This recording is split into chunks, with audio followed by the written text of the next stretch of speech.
The last warning. The hall was enormous. It was so large that the ceiling disappeared into shadow, and the lights that hung from above looked like distant stars. 847 species had seats inside this chamber. Their voices, their smells, their colors filled the air with something that had no name in any single language. This was the Grand Assembly Hall of the Galactic Council, built on Vera Prime, and it had stood for over 2,000 years. It had never been quiet until today. Director General Yara Ose walked to the center platform alone. She was a tall woman, dark-skinned, with short gray hair cut close to her head. She wore no ceremonial robes, no medals, no symbols of rank, just a simple dark coat and a calm face, the kind of calm that does not come from peace, the kind that comes from a decision already made. She placed her hands on the podium and looked out at the chamber. Row after row of alien faces stared back at her. Some had eyes, some did not. Some were large and ancient and had been sitting in these seats for centuries. They looked at her the way old creatures look at small things, with mild curiosity without concern. That, she thought, was exactly the problem. She pressed a button on the podium. Holographic display rose above the chamber floor, showing a simple map of the galaxy.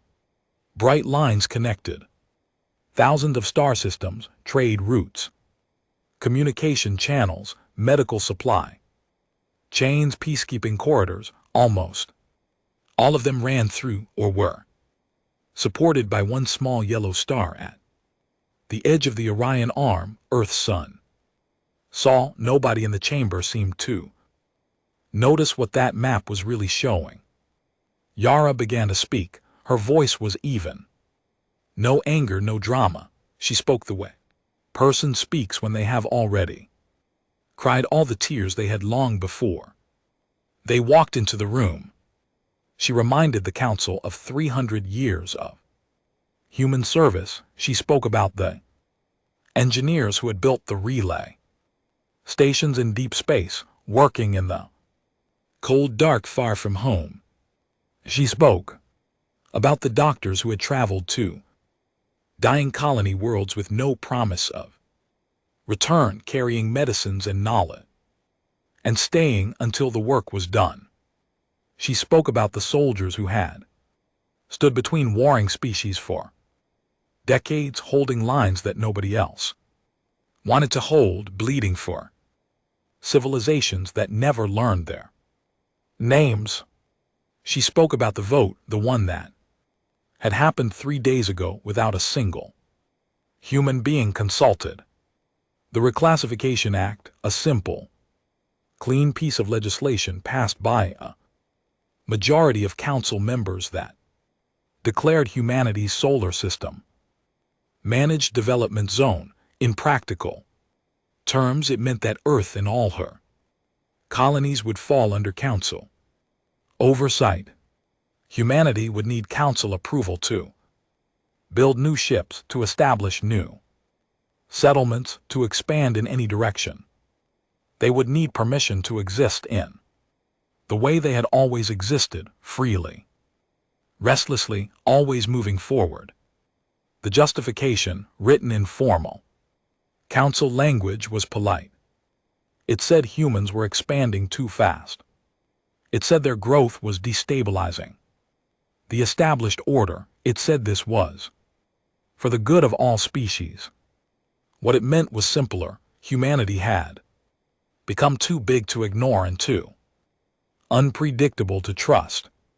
And rather than give them a real seat at the table, the council had decided to put a cage around their star. Yara read one line from the act aloud. Just one, then she set the document down. For 300 years, she said, we asked for nothing except to be treated as equals. We were told every time that we were not. Ready that we were too emotional, too aggressive, too strange, we accepted. That answer, we came back the next year. And asked again, we kept asking, and while we asked, we kept working, we kept building, we kept holding your borders together and feeding your colonies and healing your sick. She paused. We stopped asking. The moment you decided our home was yours to manage. One of the senior VARAF delegates leaned forward. The VARAF were tall, pale creatures with long fingers and slow, deliberate movements. They had been the founders of the council and never let anyone forget it.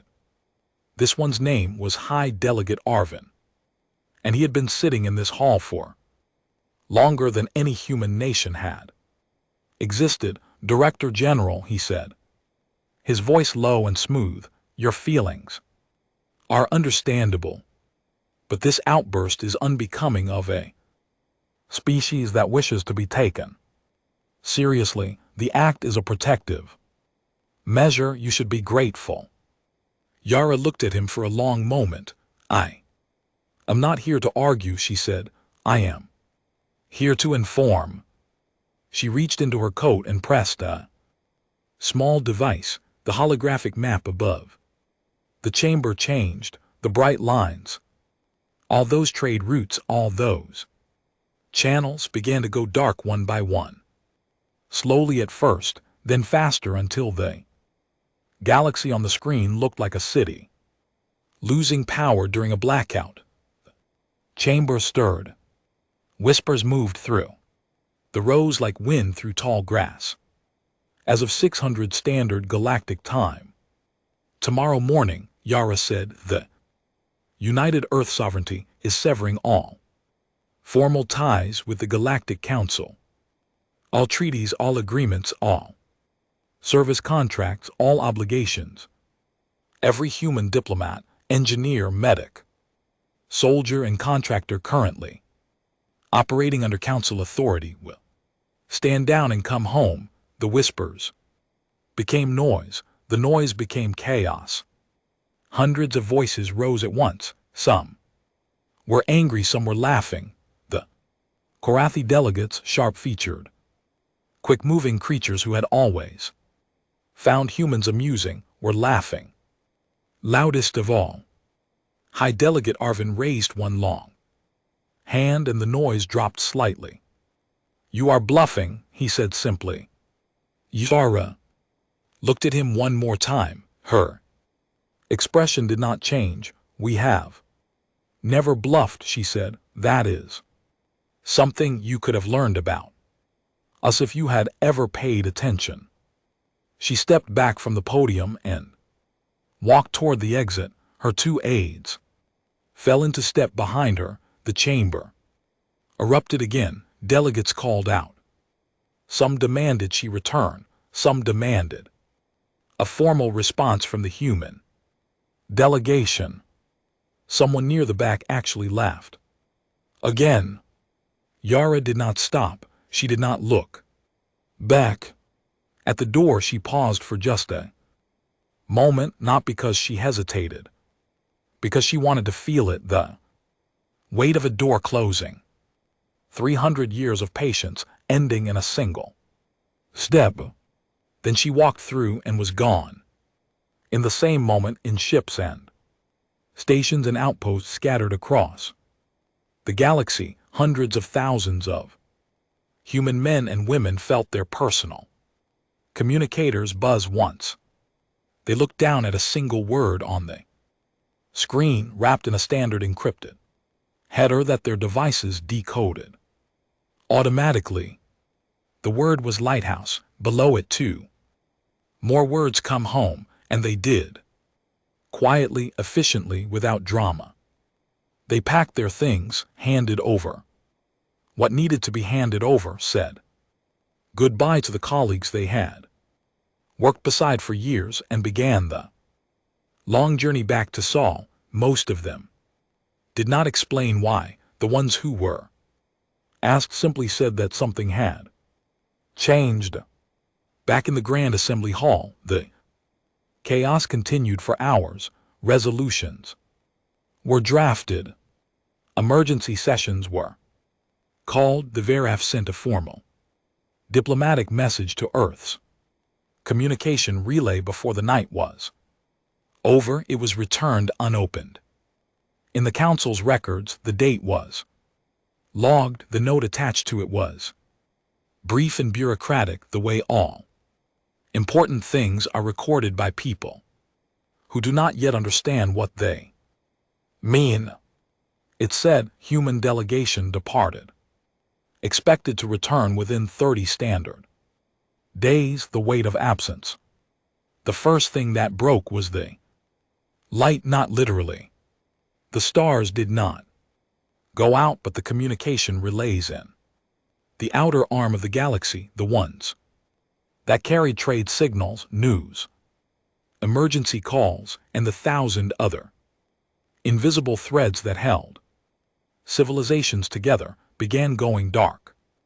3 weeks after the humans left, one station at a time, each one had a human crew. Each crew had gone home. A Korathi shipping captain named Vreth was the first to notice what it really meant. He had been running cargo routes through the outer arm for 40 years. He knew those routes the way he knew his own hands, but when he plotted his next run and fed the data into his navigation system, half the route came back as unknown space. He assumed it was a software error. He sent a message to the relay station at point 7 on the route asking for a system check. The message sat in empty space with no one to receive it. Vreth docked at the nearest council port and asked the station administrator when the relay would be back online. The administrator, a thin Varath official with tired eyes, told him that the relay had been maintained exclusively by a human crew. The crew had left. No replacement had been arranged because until 3 weeks ago, nobody had thought one was needed. Vreth asked how long until a new crew could be trained and sent out. The administrator looked at his screen, ran some numbers, and said the estimated timeline was 14 months. Vreth stared at him. 14 months of dead routes, 14 months of cargo sitting in holds, 14 months of businesses closing, and colonies going hungry because a road nobody had thought about had simply vanished. Who was supposed to plan for this? Vreth asked. The administrator had no answer. This scene, with small differences, played out across the galaxy over the following weeks. It was not dramatic. There was no explosion, no invasion, no great catastrophe that everyone could point to and understand. It was the feeling of reaching for something that had always been there and finding empty air. On the myriad collective's colony world of SciFi, a farming administrator named Sue walked through a greenhouse the size of a small city and watched the plants begin to die.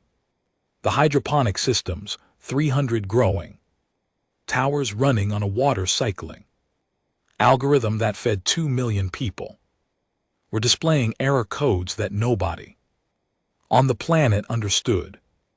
The humans who had designed the system and trained the local staff had left 6 weeks ago. The staff they trained had been trained to operate the system, not to fix it.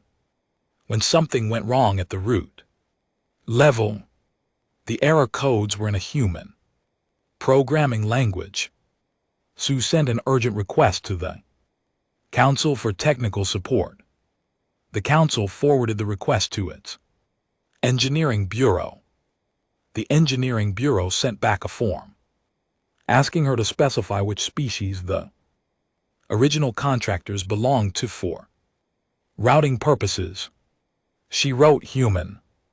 The form came back with an automated message saying the relevant contractor Network was currently unavailable. By the time a myriad engineering team arrived with what tools they had, almost a third of the towers had gone offline.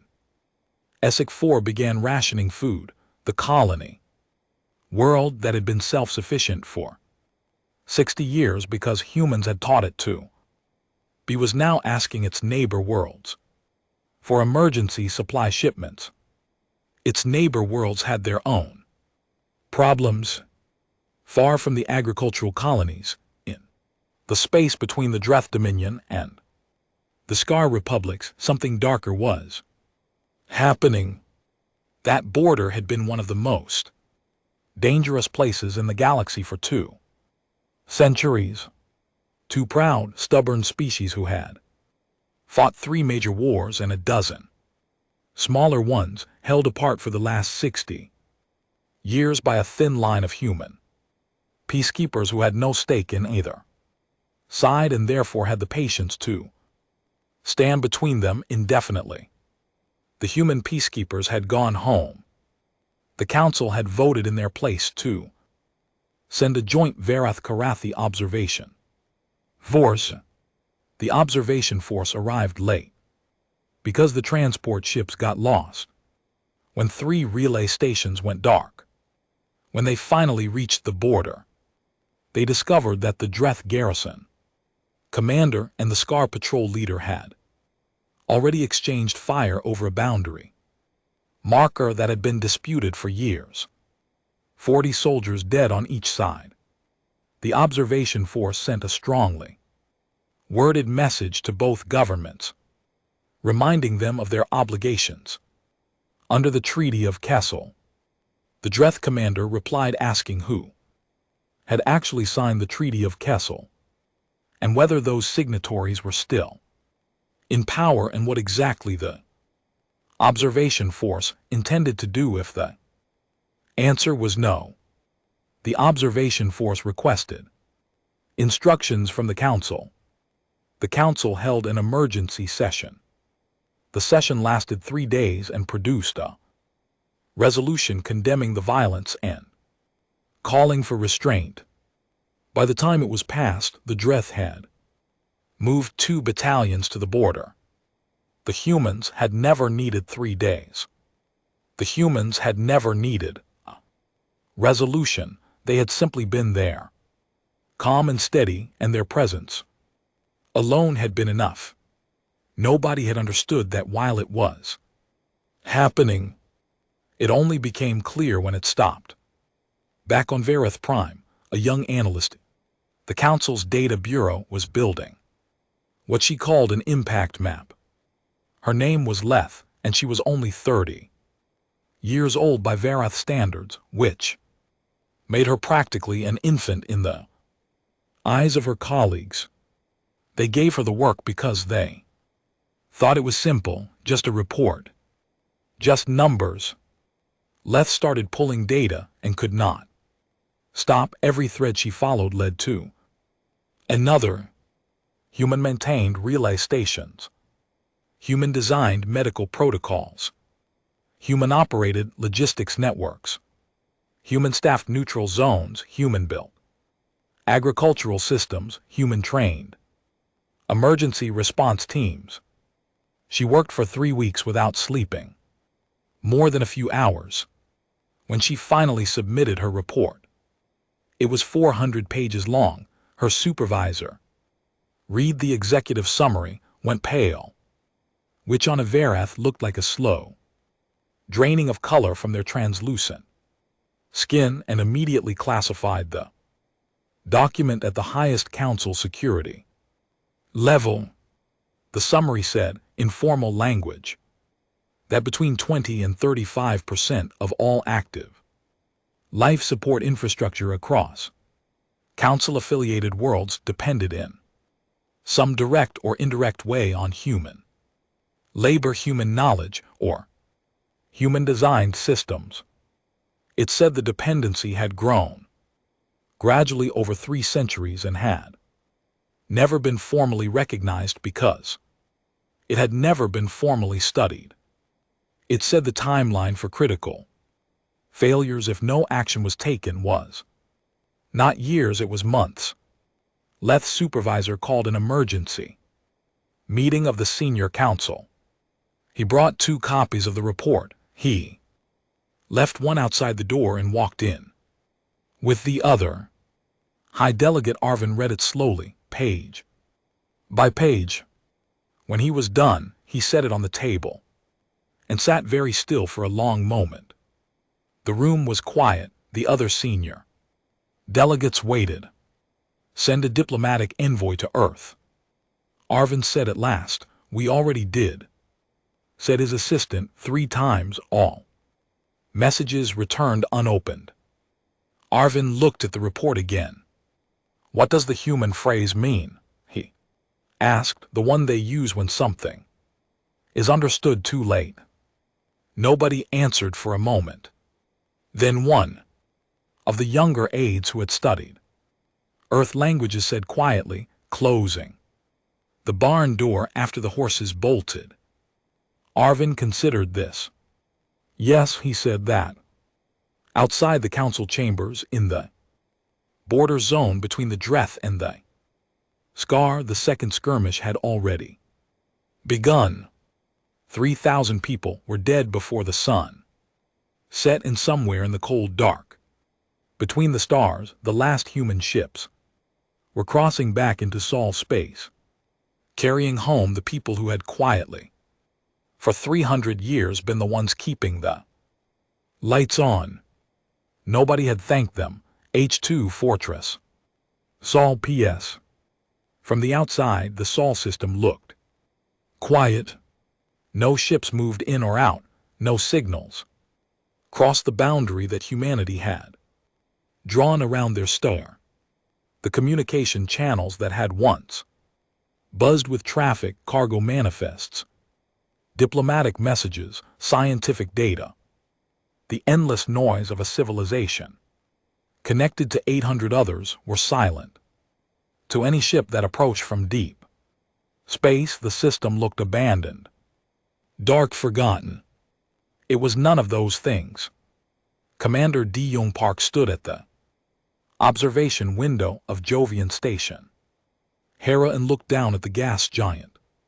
Below him, Jupiter, massive and ancient and rolling with storms that had been spinning for centuries.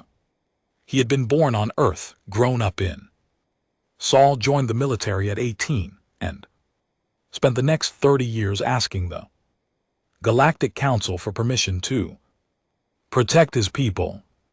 He had been told no more times than he could count. Too aggressive, they said. Unnecessary, they said. Destabilizing, they said. He was not asking anymore. Behind him, the station hummed with work. Hera had been a fuel depot 6 months ago. It was something else now. The corridors that had once stored council-approved cargo were full of equipment. The docking bays that had once serviced alien freighters now held ships of a different kind, long, angular, dark, quiet in the way that sharp things are quiet. Park turned from the window and walked back to the operations room. On the main display was the Sol perimeter, a layered grid of defense systems stretching across the entire solar system, satellite clusters, sensor arrays, automated response stations, gravitational tether platforms, and behind all of it, the ships. More ships than humanity had built in the previous 100 years combined, because for the previous 100 years, the Council had required them to file construction permits that were almost never approved. No permits needed now. Park studied the display and felt something he had not felt in a long time. Not pride exactly, more like relief. The relief of a person who has been holding their breath for 30 years and finally for the first time breathed all the way out. A young officer approached him and handed him a status report. Park read it quickly. The perimeter was 94% complete. The remaining 6% was defensive platforms along the outer boundary, which would be finished within the week. All stations were staffed, all systems were running. Earth and Mars were in full communication. The Jovian stations Hera, Ares, and the newly constructed Kairos were operational. He handed the report back. Good, he said. That was all. Down on Earth in a research facility in what had once been northern Canada, Dr. Sina Volkov was writing in her journal. She had been a xenobiologist for most of her adult life, which meant she had spent her career studying other species. She knew alien biology better than she knew her own. She had lived on 4 different colony worlds, worked alongside dozens of non-human scientists, and had been until recently one of the most well-traveled humans in the galaxy. She had chosen not to come home when Lighthouse was sent, not because she disagreed. She understood better than most why it had to happen. She had watched the Council's treatment of humanity for 2 decades and had seen it clearly for what it was, not malice. Exactly, something more ordinary. The comfortable blindness of powerful people who have never had to question whether the structure they built was fair, because the structure always worked in their favor. She had come home eventually, but she had taken the long way. Quietly, she wanted to see what the galaxy looked like when humans were not in it. She spent 3 months watching things fall apart from a distance. She wrote everything down. Now she sat with a cup of tea and her journal and wrote the thing that she had been turning over in her mind since she left. What makes humans different is not what everyone thinks, she wrote. Other species think it is our aggression or our creativity or the fact that we feel things loudly and show it, which makes us seem unstable to species that have spent thousands of years learning to feel things quietly. But those are not the real answer. The real answer is stubbornness, but not the stupid kind, the useful kind. The kind that looks at a problem that everyone else has accepted as permanent and says, no, this can be fixed. I don't know how yet, but I will find out. And I will keep finding out until I do. We did not become indispensable to the galaxy because we were trying to become indispensable. We became indispensable because wherever we went, we could not walk past a broken thing without trying to fix it. The Council called that dangerous. They were right. It is very dangerous. It is dangerous to the people who benefit from broken things staying broken. She closed the journal and looked out the window at the snow. Meanwhile, in a lab deep inside Jovian Station Kairos, something was happening that had nothing to do with weapons or walls. A team of 11 physicists stood around a small device no bigger than a dining table. It was connected to 1,000 sensors and powered by a reactor that had taken 4 years to design. The lab was cold and smelled like machine oil and recycled air. Nobody had slept properly in 2 weeks. For 3 centuries, faster than light travel had been theoretically possible, but practically out of reach. The Council's scientific committees, which humans had never been allowed to join as full members, maintained a list of approved research areas. FTL research was on the list, technically, but every time a human team submitted a proposal that got too close to a real breakthrough, the proposal was sent back with revisions. Too many safety concerns, the committee said. More study needed, not the right time. It had taken the humans in that lab about 4 months of unrestricted work to understand why the previous 30 years of research had gone nowhere. The revisions had not been about safety. The revisions had been about keeping humans from getting too far too fast.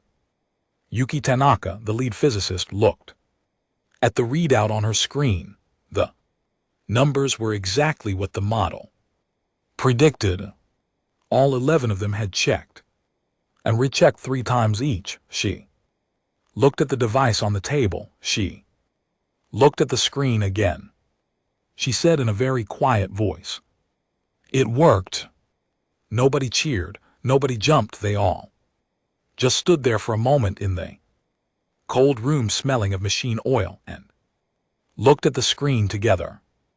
Then one of the younger researchers started crying, and then everyone started laughing, and then someone produced a bottle of something that had been waiting in a locker for a moment that felt worthy of it. The faster-than-light drive worked. After 3 centuries of asking for permission to build the future and being told to wait, humanity had taken 6 months of peace and quiet and built it anyway. Park heard the news that evening. He read the message twice. Then he stood at the window again, looking out at Jupiter. The galaxy outside Sol was struggling. He knew that. He received intelligence reports. He knew about the border wars, the supply failures, the collapsing infrastructure. He felt the weight of it in his chest, the way any soldier feels the weight of people dying in a war that could have been prevented. He did not enjoy it. He had never wanted this to happen, but he had known it would. He had written a report about it 15 years ago and submitted it to 3 different council committees. The report said plainly that if humanity was not given proper status and proper respect, the day would come when the situation would become unbearable and humans would leave. And when that happened, the council would discover too late how much it had been holding up. The report had been filed and forgotten. He put the message about the FTL drive in his pocket and went back to work.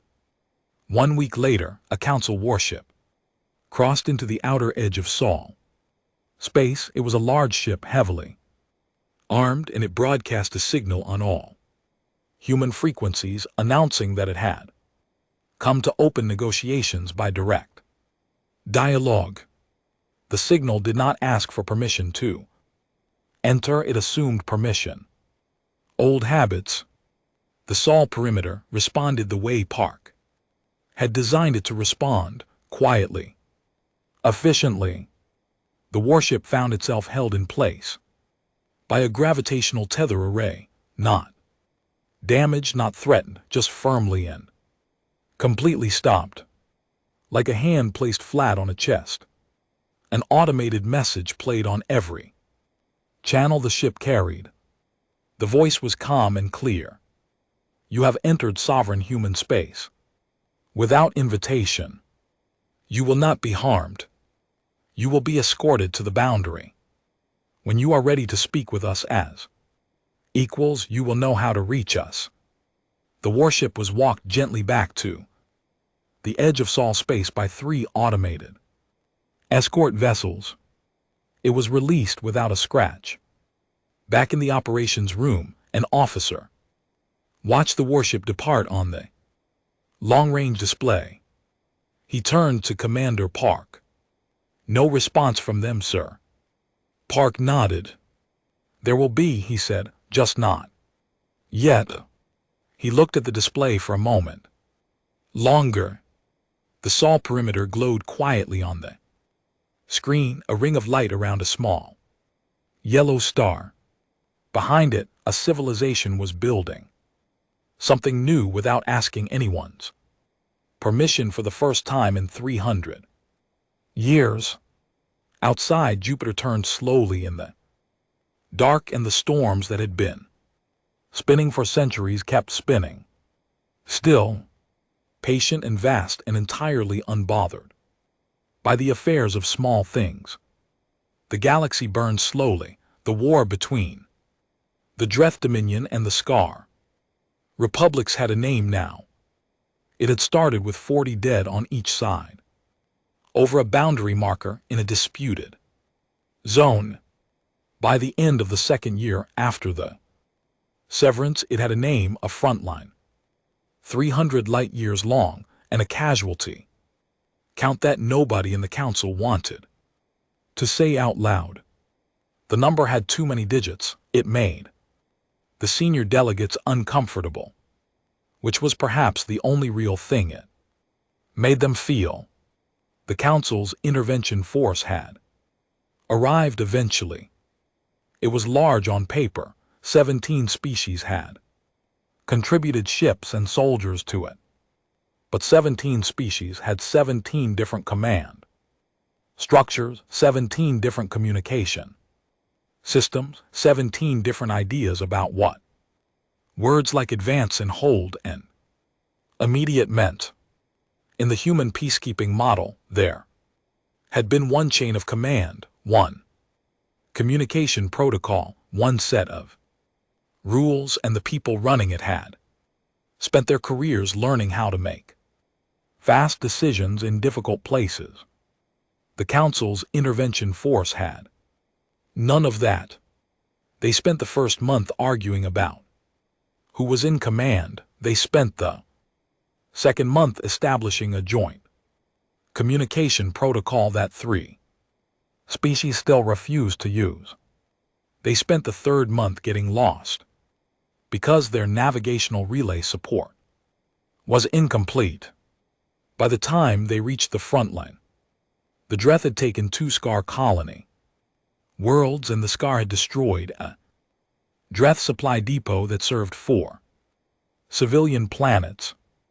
A myriad general named Quethara, who had been appointed to lead the intervention force, largely because nobody else wanted the job, sent a private message to the council's senior committee after the third month. The message was not long. "I have commanded soldiers my entire life," she wrote.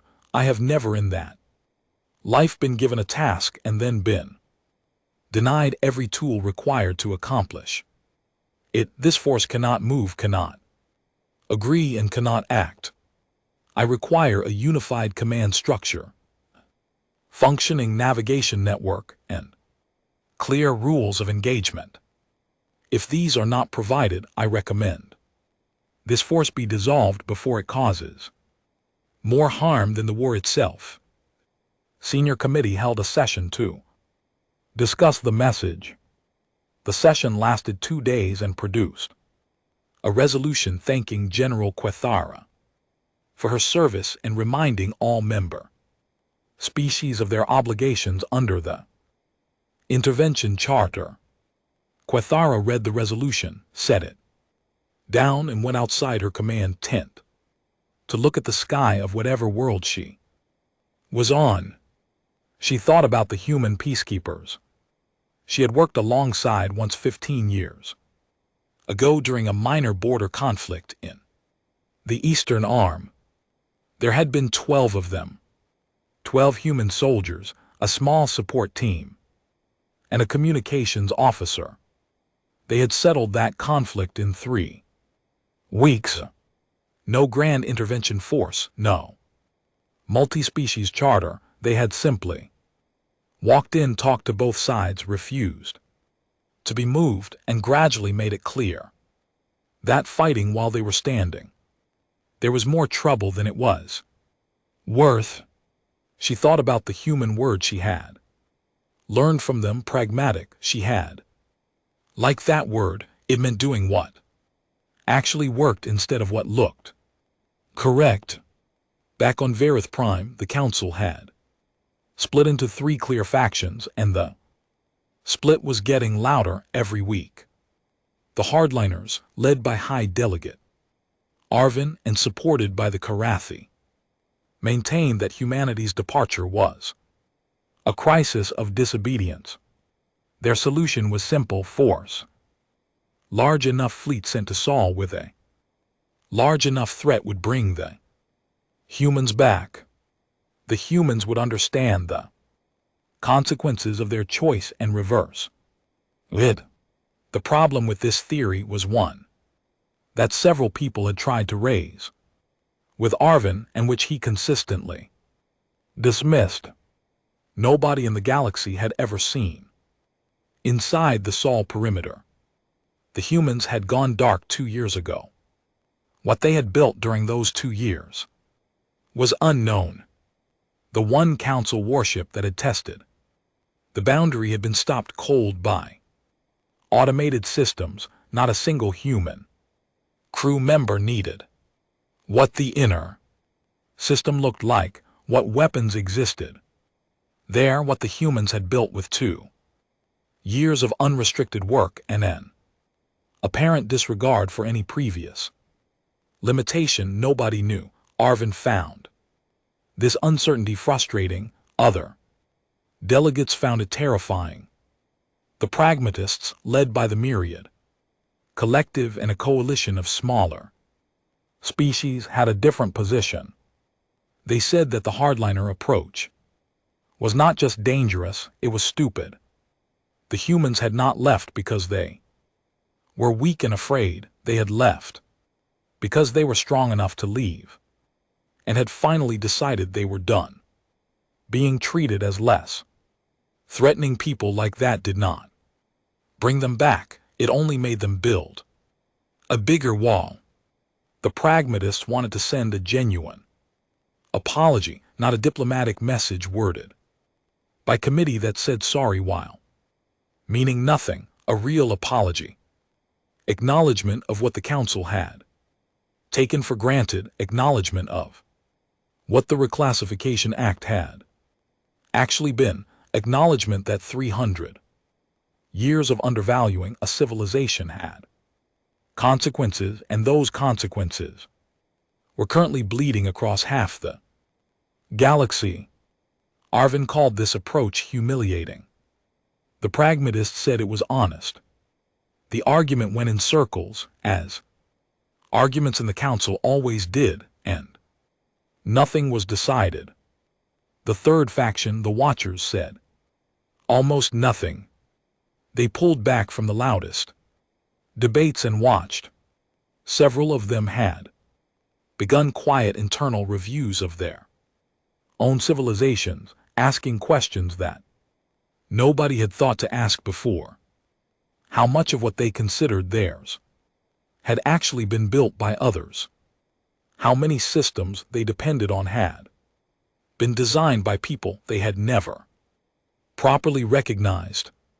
The Watchers were small species, mostly old ones, some of them who had seen empires rise and fall and who recognized the particular smell of a structure that was beginning to come apart from the inside.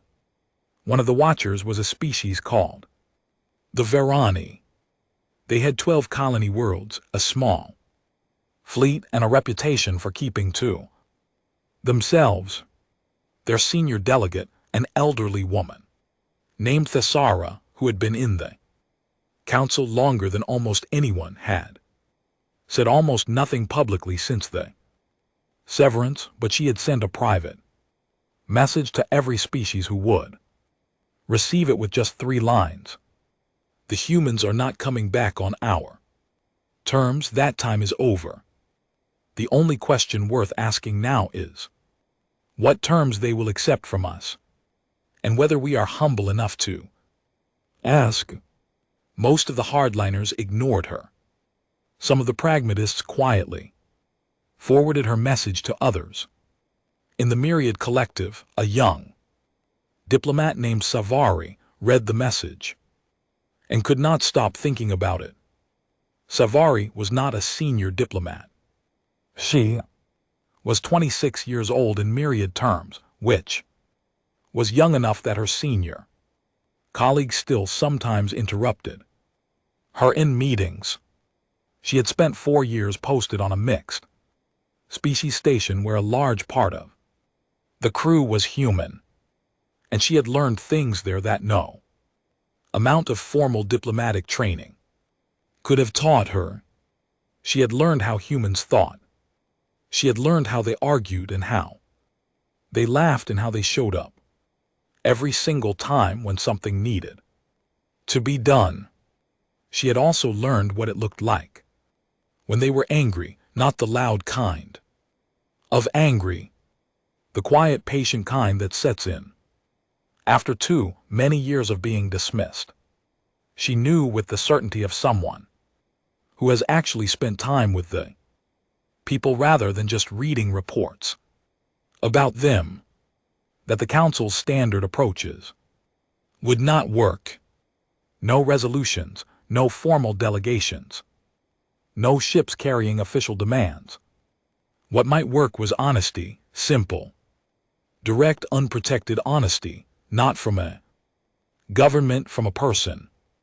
She spent 2 weeks drafting a message, not on official myriad collective, stationary, on a personal channel from her own name to a human communications relay that she had found listed in an old directory.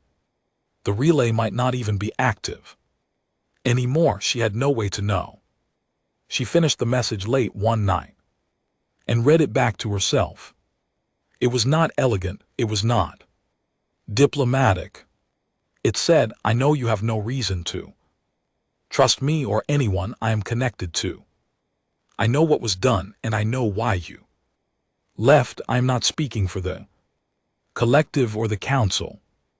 I am speaking for myself and for the people who are dying in a war that your absence did not cause but that your presence would have prevented. I do not ask you to come back. I ask only this. Are you willing to talk?" She sent it. She did not tell her superiors. For 6 days nothing happened. On the 7th day, her communicator lit up with a response from a channel she did not recognize. The message was short. It was in the dry, slightly tired style that she had come to associate with humans who had been doing serious work for a long time. "Are you here to negotiate or to apologize?" Savari sat with that question for a long time. She thought about what the diplomatic answer would be. She thought about what the careful answer would be. Then she put those thoughts aside and wrote the honest one. To apologize, she typed, and then to ask for help. She pressed send and sat back in her chair. The room was quiet. Her communicator sat on the desk in front of her, silent. Then, after a pause that felt much longer than the few minutes it probably was, one final line appeared on the screen. "Stand by." Savari stared at those 2 words for a long time. Her hands, she noticed, were shaking slightly, not from fear, from something else. Something that felt very carefully like the beginning of something that might, if handled with enough honesty and enough patience, turn out to be hope. Across the border zone, the war kept burning. 3,000 more names were added to the casualty list that week, and then 3,000 more the week after that. The council kept meeting. The factions kept arguing. The galaxy kept sliding slowly in the direction of something that would be very hard to come back from. But somewhere in the dark between the stars, a small signal was moving at the speed of light toward a yellow sun at the edge of the Orion arm. And on the other side of that sun, someone was reading it. The ship had no name on its hull. It appeared at the edge of the Drethskar front line on a Tuesday morning, local station time. And it did so without any warning, without any signal, and without any of the sensor readings that should have announced its presence long before it arrived. One moment the sector display was empty. The next moment the ship was there, long and dark, sitting in space with the quiet confidence of something that had chosen to be seen and could, if it wished, have chosen otherwise. Every vessel within range went silent. Dreth warships, Scar patrol craft, the struggling Council intervention force. All of them stopped and stared. Nobody had seen a human ship in almost 2 years. They had almost convinced themselves that humans had simply withdrawn from the galaxy entirely, gone into their system and closed the door and left everything else to whatever fate was coming. The ship broadcast a single signal on every open frequency. The voice was calm and even. It identified the vessel as the Meridian, operating under the authority of the United Earth Sovereignty. It said that the Meridian was not armed for offensive action. It said that it was aware of the ongoing conflict between the Dreth Dominion and the Scar Republics. It said that it had come to offer mediation at the request of no government on behalf of no council. Then it said, "We are aware that 300,000 people have died in this conflict in the past 8 months. We would prefer that number stop growing. If both parties are willing to talk, we are here to listen." It said nothing else. The silence that followed lasted several minutes. Then the Scar senior commander on the front line, a hard and experienced soldier named Varric, who had lost 2 cousins in the fighting, opened a private channel to his counterpart on the Dreth side, a general named Asik, who had lost a son. Varric said, "Are you seeing this?" Asik said, "Yes." A pause. Varric said, "Should we talk to them?" Asik, who had fought humans during a border exercise 20 years ago and had never forgotten how they operated, said, "If the humans are offering to mediate, yes, we should talk to them. They do not offer things they cannot do." Both of them opened channels to the Meridian within the same minute. The war did not end that day.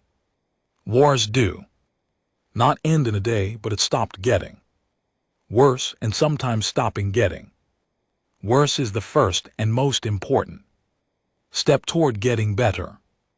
3 weeks later, in neutral space, between Myriad and Verath territory, much quieter meeting took place.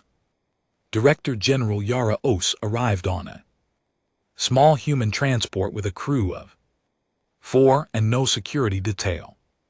Savari, the young Myriad diplomat who had sent the message that started all of this, was waiting for her with a delegation of 9 others, representatives from the Myriad Collective, the Varani, and 4 smaller species that had quietly left the hardliner faction in recent weeks. They gathered in the common room of an old neutral station that smelled like rust and recycled air, and they sat around a plain table with no ceremony and no formality. Yara Os looked at the group. She was 3 years older than she had been in the council chamber. She looked at the work of building something new was not lighter than the work of maintaining something old. But her eyes were clear and her hands were steady on the table. "You apologized," she said to Savari. "So did the others who reached out. I want you to know that we heard each one. We read them all." Savari said, "The people who sent them meant them." "I believe that," Yara said. "That is why we are here." One of the other delegates, an elderly Varani named Thesara, leaned forward. "Director General, what do your people want? Not what you will accept, what do you want?" Yara was quiet for a moment. Then she said, "We want to be treated as what we are, not managed, not observed, not permitted. We want a structure where No species holds authority over another. Where help is given because it is right, not because it is owed and not because someone stronger demanded it. We want a galaxy where the work of building and maintaining and fixing things is recognized and where the people doing that work have an equal voice in how things are run. And if we cannot give you that, the Varani asked, then we stay home, Yara said simply. We are not unhappy at home, we are building things you have not seen yet. We do not need the galaxy to survive. We are here because the galaxy needs what we can offer and because there are people in it who are dying who should not be dying, and we cannot watch that and do nothing. But we will not come back to the same table with the same rules. Thesara looked at her for a long moment, then she nodded once slowly. Tell us your terms. The document that came out of that meeting was not long. It did not need to be. The Compact of Sovereign Equals was 4 pages. It said in plain language that every signatory species was a full and equal member of the new framework. No permanent authorities, no tiered status, no observer categories. It said that contribution would be recognized formally and that no species would be asked to give more than it received without choosing to. It said that disputes would be mediated, not decided by the most powerful voice in the room. And it said that the compact was open to any species willing to sign, including those who had not yet decided. 7 species signed that day, 3 more signed within the week. The Karathi sent a message asking for clarification on several points, which Yara took as a sign that they were considering it. Only the Verath and 2 other species connected to the old guard of the council remained openly opposed. Arvin issued a formal statement calling the compact an illegitimate document produced by a rogue species outside the proper authority of the council. He said the council would not recognize it.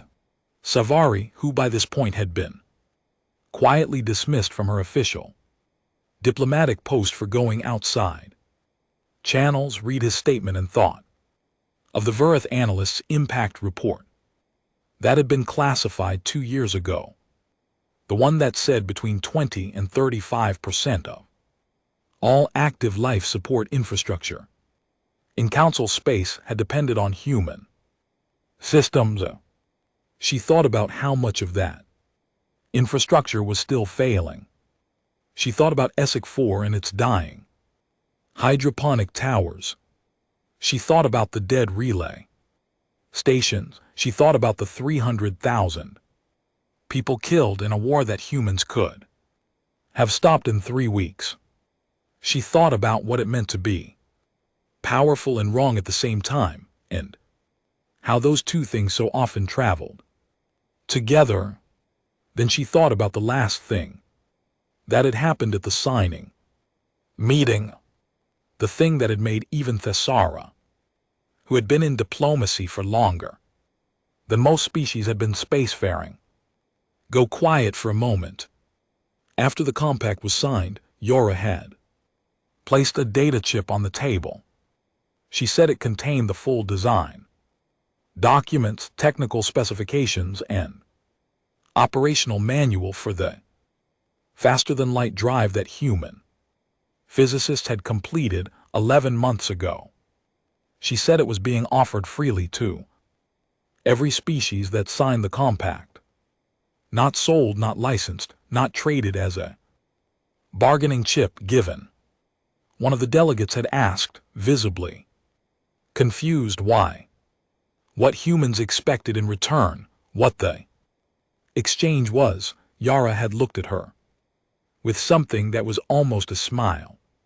300 years ago, she said, we arrived at your door with everything we had and shared it freely because we thought that was what you did, that you gave what you could and trusted, that being part of something larger was worth it. We were wrong about the trust part. We are not wrong about the giving part. The delegate had not known what to say. Neither had most of the others. The concept of giving something that valuable for nothing in return, without requiring anything, without conditions, was not something the council framework had ever really operated on. Everything in the council had always been transactional. Everything had a price, a vote, a favor attached. Humans, it turned out, actually meant it. When they said free, the Drethskar War ended 32 days after the Meridian appeared on the front line. It ended not because humans fought, but because they mediated with the patience and the firmness of people who had spent 3 centuries learning how to stand between two sides that wanted to destroy each other and make neither one feel like they had lost too much to live with. The final agreement gave both sides partial claims on the disputed zone and established a joint oversight committee. It was not a perfect peace, but it was a real one. After it was over, General Quithara of the Myriad Collective, who had watched the human mediators work for a month, wrote one final message to the Council Senior Committee. It was shorter than her previous one. "I have resigned my commission," she wrote. "I intend to sign the compact as a private citizen. I recommend the council do the same before the question becomes moot." The council did not respond, but over the following months, more species did sign, quietly, one at a time, without fanfare. The compact grew. Human engineers began moving again, not under council authority, but under agreements made directly with signatory worlds. The relay stations came back online. Medical supply lines were re-established. It was not the same as before. It was better, because this time the humans doing the work had signed contracts, had equal representation in the decisions that affected them, and knew that their contribution was documented, recognized, and protected. The council continued to exist, technically, but it was smaller every year, and its chambers on Varith Prime echoed a little more with each session. High Delegate Arvin attended every meeting until the end of his term, which lasted another 30 years by Varith standards. He never signed the compact. He went to his long rest still believing, or at least still saying, that the old order would return. It did not return. Decades later, a Varith historian named Saville was writing a comprehensive record of the period. She had access to archives that had been sealed for years. She had read Leth's classified impact report and Quithara's resignation letter and Savari's private message to Earth. She had read the transcript of the signing meeting and the first broadcast of the Meridian over the front line. She sat for a long time with all of it before she wrote her conclusion. "We thought we were managing them," she wrote. "We saw their energy as instability, their creativity as recklessness, their generosity as naivety. We gave them the lowest seat at our table and expected them to be grateful. We did not understand until they were gone that they had not been sitting at our table at all. They had been holding it up. When they let go, we called it abandonment, we called it aggression, we called it chaos. We spent 2 years blaming them for what was falling. We did not understand that they were not falling, they were teaching us what standing felt like.